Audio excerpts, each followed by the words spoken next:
আমি officer in charge Raiganj থানা, সিরাজগঞ্জ জেলা। আপনারা জানেন যে সিরাজগঞ্জ জেলার রায়গঞ্জ উপজেলাতে চান্দাইকোনার একটি বিশাল বড় হাট বসে। কোরবানি উপলক্ষে এখানে হাজার হাজার গরু ছাগলের আগমন ঘটে।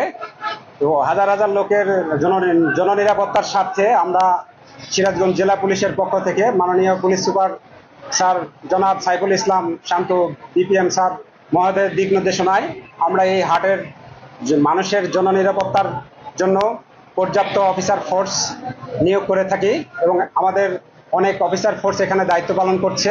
আমাদের এখানে একটা পুলিশ কন্ট্রোল রুম রয়েছে, যেখানে আমাদের জাল টাকা শনাক্তকরণের জন্য কয়েকটি মেশিনও স্থাপন করা হয়েছে। যে সকল ভাইয়েরা গরু কিনতে আসেন বা কেনা বেচার সময় টাকার প্রতি সন্দেহ হলে আমাদের এখানে জাল টাকা শনাক্ত করা হয়। তো সার্বিকভাবে এখন পর্যন্ত আমরা খুবই সুন্দরভাবে ডিউটি পালন করতে সক্ষম হয়েছি। আশা করি সুন্দরভাবে এই ঈদের সকল হাটগুলোতেই এই নিরাপত্তা বলয় জোরদার রাখবো। ধন্যবাদ। আসসালামু আলাইকুম।